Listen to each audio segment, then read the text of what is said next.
химические загрязнения. Но о них можно очень много говорить, и о химических, вот в отличие от физических, говорят все-таки более, так сказать, часто и более подробно. Но вот мне хотелось бы остановиться на некоторых аспектах, на которые не обращают достаточного внимания. Ну, прежде всего, это тяжелые металлы. И вот как будто бы школьная среда от этих тяжелых металлов защищена. Ничего подобного.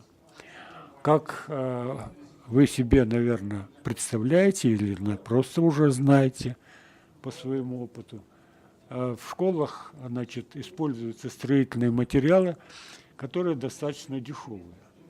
А, как правило, дешевые материалы, они с точки зрения химической безопасности наиболее вредные. То есть за дешевые материалы мы платим самым дорогим нашим здоровьем. А еще более дорогим это здоровьем наших детей. Так вот, недавние, так сказать, проверки показали, что значительная часть строительных материалов, они, значит, используют ингредиенты, которые достаточно опасны для здоровья человека, особенно в закрытых помещениях. Школьное помещение – это и есть закрытое помещение, потому что там, так сказать, испарения из этих строительных материалов, так сказать, накапливаются. Проветриваемость там очень низкая и так далее. Ну вот особенно эти тяжелые металлы, но тяжелые металлы, они включены во многие краски, в различного рода покрытия и так далее, и различные, так сказать, строительные материалы, связанные, ну, положим, с искусственными там полами, панелями, прочее.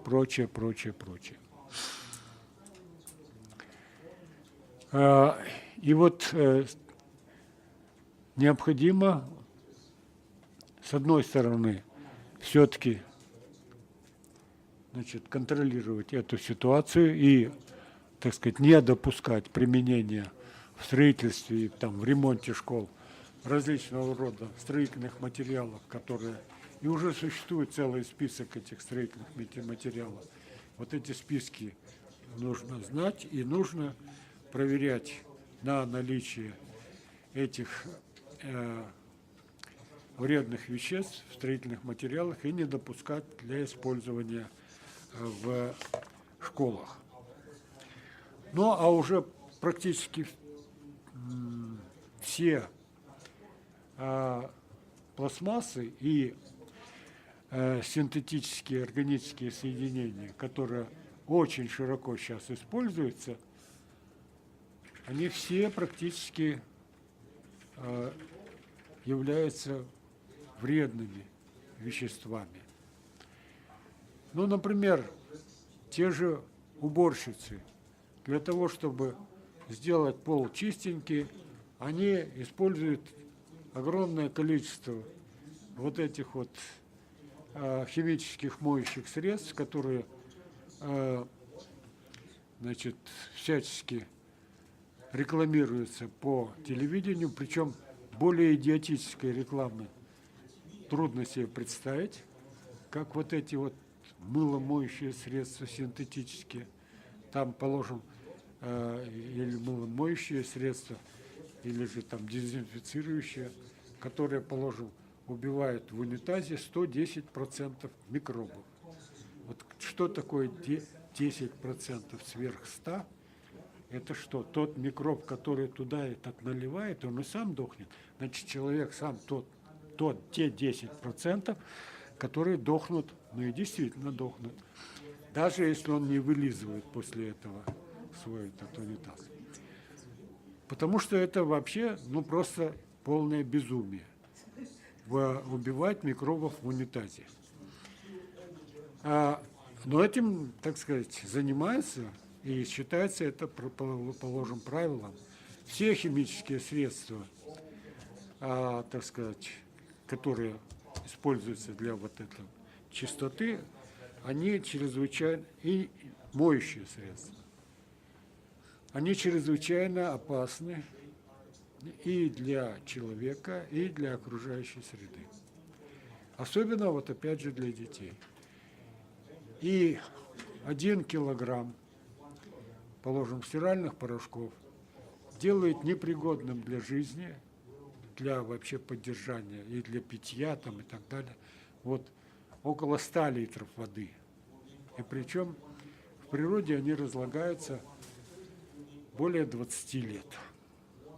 То есть идет только накопление, безумное накопление вот этого, ну как можно сказать, яда, который убивает живое, в результате того, что человек, видите ли, чистюля. То есть это вообще-то полное свинство. Своими пакостями вымазывать и убивать всю остальную живую природу.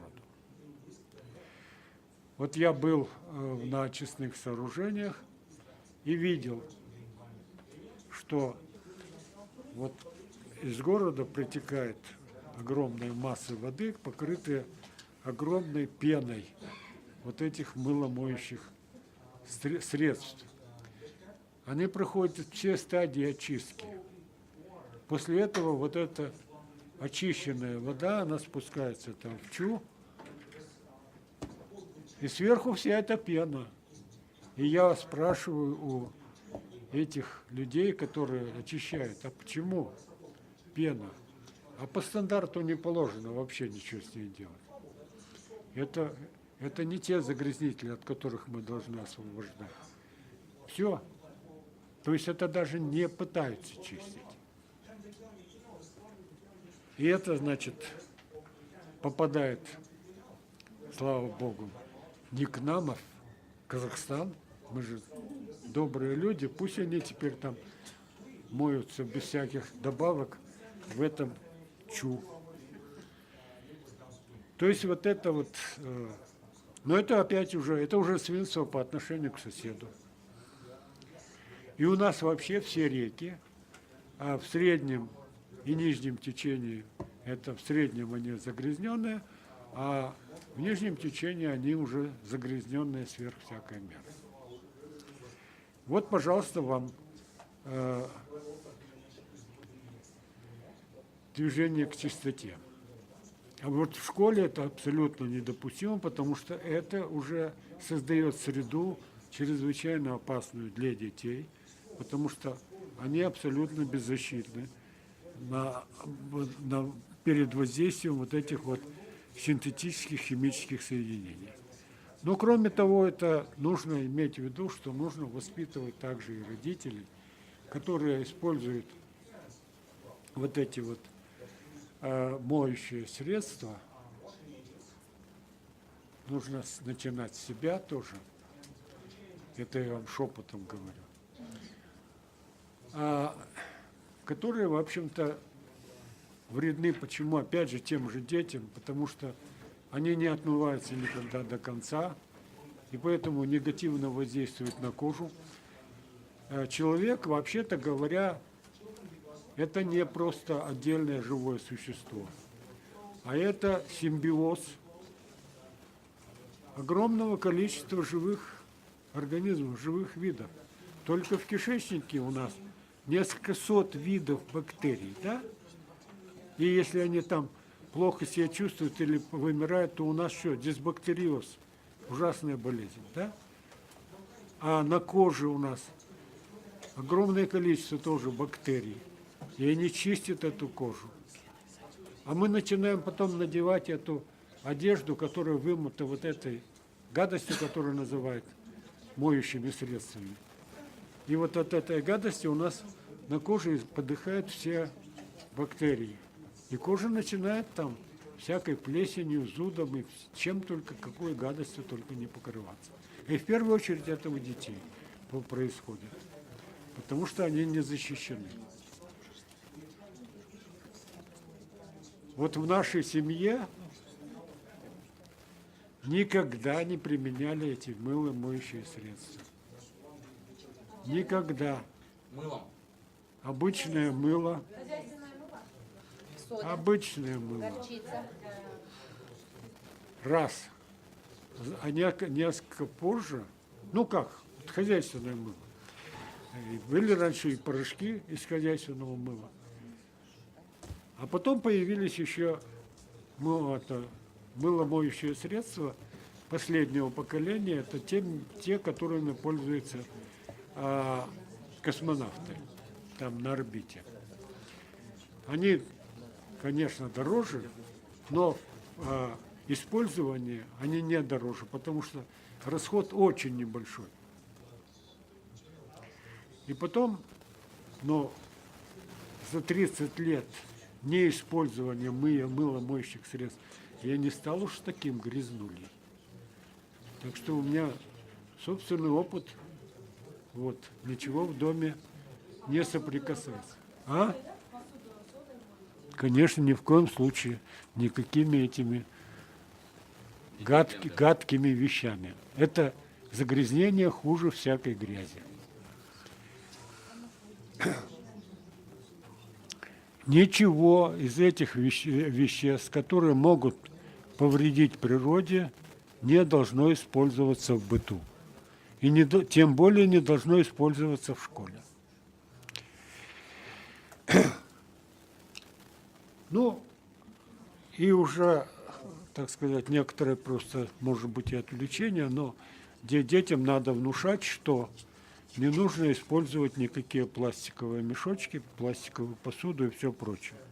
От чего сейчас избавиться кажется невозможным. Но уже целые страны начинают переходить на запрет этих всех вещей. И я думаю, что недалек тот день, когда мы воспитаем новое поколение, которое не будет себе позволять делать вот такие гадости, которые мы себе позволяем в огромном объеме.